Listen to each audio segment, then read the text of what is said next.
La peur. Peur de prendre une décision, peur du lendemain, peur de se jeter à l'eau, peur de prendre des risques, peur de se tromper.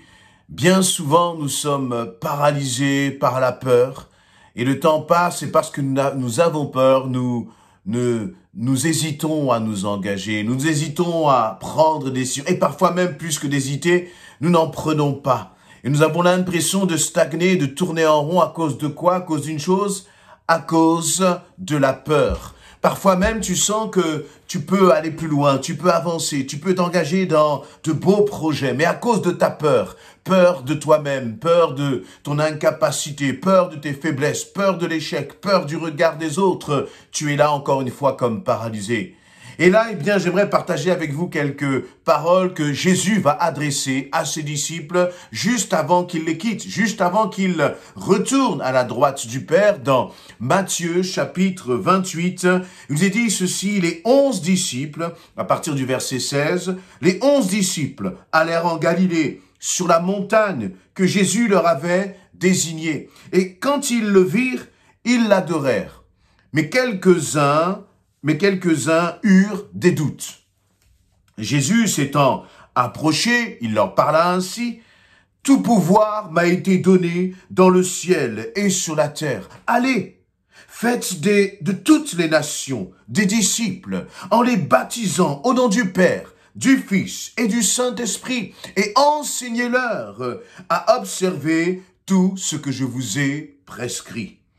Et voici, je suis avec vous tous les jours jusqu'à la fin du monde. Amen. » Dans ces quelques lignes, il nous est premièrement dit, et j'aimerais juste ouvrir une parenthèse, il nous est parlé là des disciples les 11 qui vont aller, en Galilée, sur la montagne que Jésus leur avait indiquée. Et que vont-ils faire sur ces montagnes?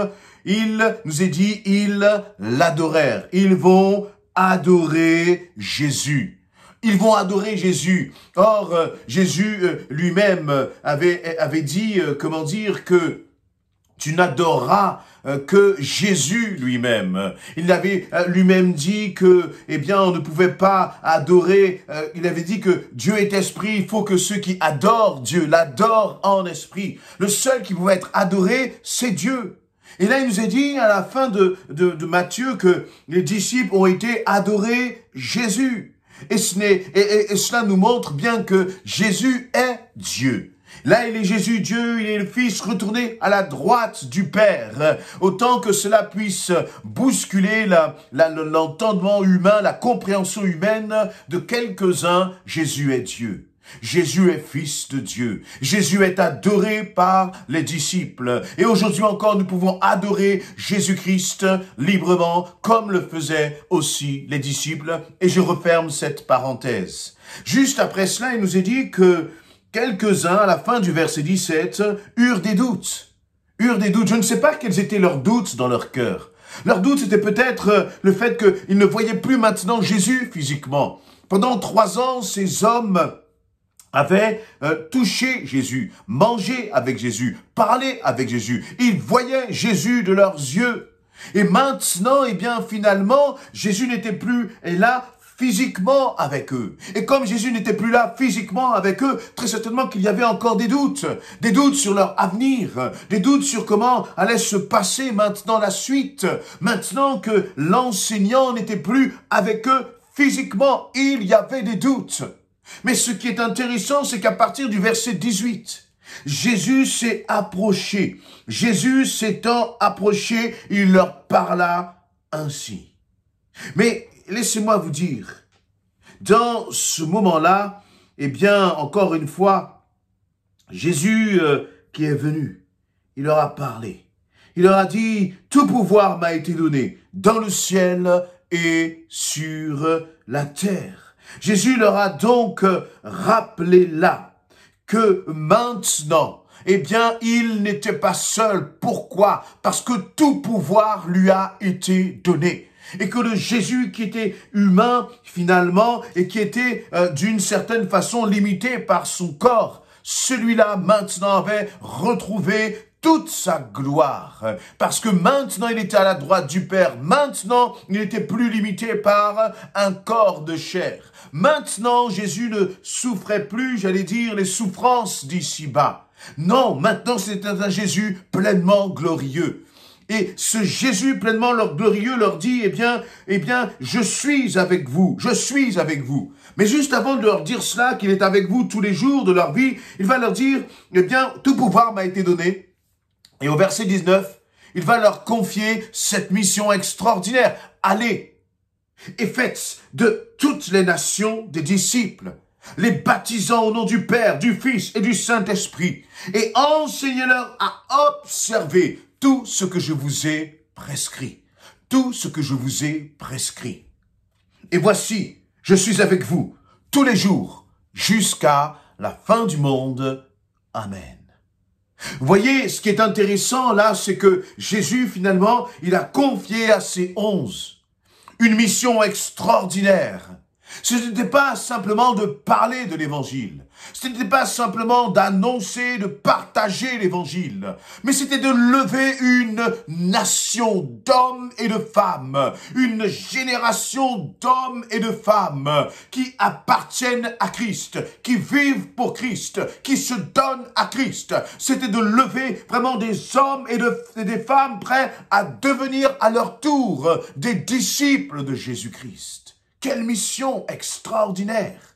Mais vous et moi savons que nous n'avons pas la force de changer le cœur d'un homme, de changer sa mentalité. On a beau dire la vérité à quelqu'un, s'il ne veut pas croire, il ne croira pas.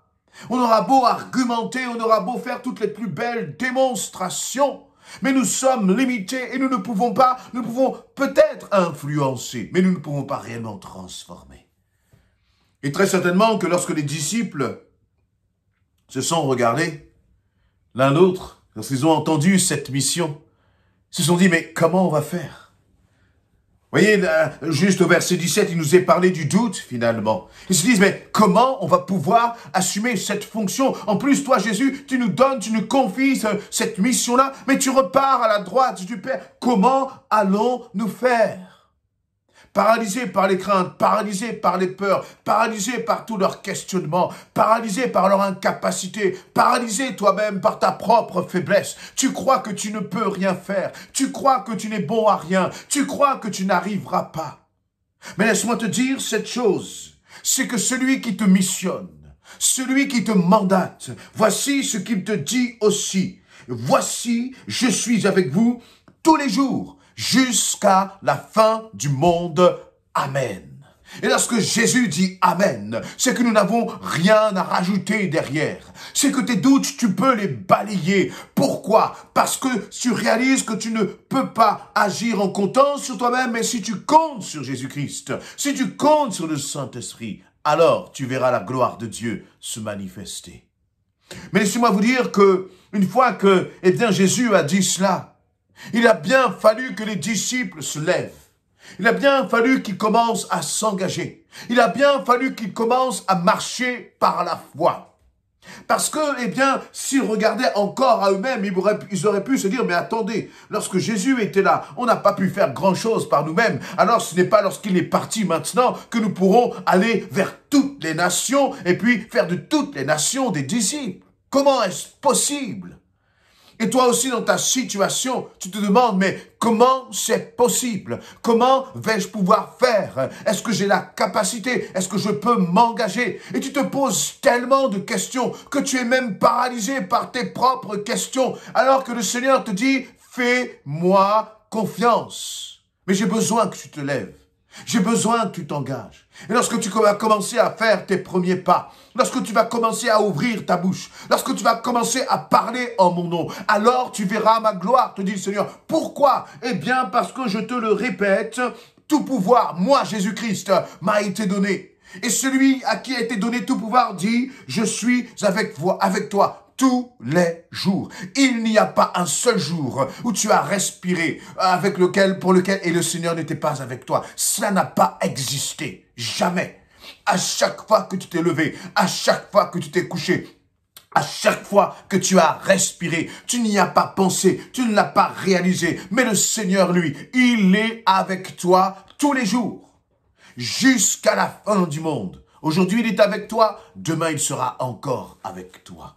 Et parce que Jésus est avec nous, parce que Jésus a reçu tout pouvoir, alors nous pouvons apprendre, j'allais dire, à marcher avec une certaine dose d'audace, de risque parfois de nous tromper, de risque parfois d'aller à l'échec. Mais à chaque fois, le Seigneur viendra et il te secourra, il t'aidera, il te permettra d'avancer. Et c'est en sortant justement de ta zone de confort, c'est en commençant à prendre des risques, c'est en commençant à t'appuyer sur le Seigneur et à marcher avec lui, main dans la main, que tu expérimenteras vraiment la gloire de Dieu dans ta vie. Tant que tu restes dans la zone où toi tu contrôles tout, tant que tu restes dans cette zone finalement où tu sais faire les choses, tu sais contrôler, tu sais comment les choses doivent s'organiser, eh bien tu n'expérimenteras pas réellement la puissance de Dieu à travers ta vie. Voyez le défi qui a été lancé à ces 11, la mission qui a été lancée à ces 11, c'est d'aller faire de toutes les nations des disciples. Et je crois que nous aussi, toi aussi, le Seigneur te mandate, là où tu te trouves, pour remplir une mission. Mais la mission qu'il te demande de remplir dépasse ta capacité, dépasse tes capacités intellectuelles, physiques, mentales et tout ce que tu veux. Parce que finalement, la mission que le Seigneur nous confie à chacun, nous ne pouvons pas la réaliser sans la puissance du Saint-Esprit, sans la vie de l'Esprit. Et nous avons besoin de nous appuyer sur le Saint-Esprit et dire simplement, Seigneur, me voici. Et je sais que lorsque je me lève, Seigneur, tu pourvoiras, tu m'équiperas afin que je puisse, mener cette mission à bien pour ta gloire. Ne crains pas. Ne crains pas, crois seulement que le Seigneur va agir à travers toi. Crois simplement que le Seigneur va dépasser même tout ce que tu aurais pu penser ou imaginer. Mais lève-toi simplement, fais-lui confiance, fais-lui confiance. Parfois nous nous posons tellement de questions que nous n'avançons pas. Le Seigneur dit, maintenant arrête de me poser des questions, lève-toi et va. Et lorsque tu vas commencer à faire un pas, deux pas, moi, je te dirigerai, je te guiderai. De même que j'étais celui qui a guidé le peuple d'Israël pour les faire entrer dans la terre promise. Après ces 40 ans de vie dans le désert, le Seigneur te dit, lève-toi et marche. Et tu verras que je te guiderai comme j'ai toujours guidé mon peuple. Amen. Amen.